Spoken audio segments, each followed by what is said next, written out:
Welcome to Solvetic, your channel to always learn technology easily.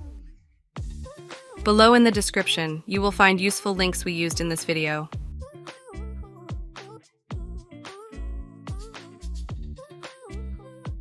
Today in Solvetic, we will see how to see followers on Facebook. We start by opening Facebook in our browser. After that, we click on our account icon. And here we will click on Settings and Privacy and then on Activity Log.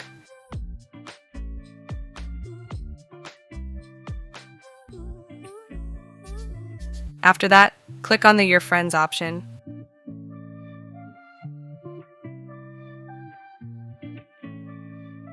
And finally, we can see our list of friends along with the date we have been with that user. Hey, remember to subscribe Solvetic channel.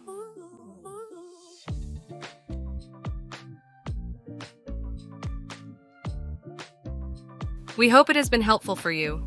Here are links to watch more videos of your interest and subscribe to the Solvetic channel. Thank you.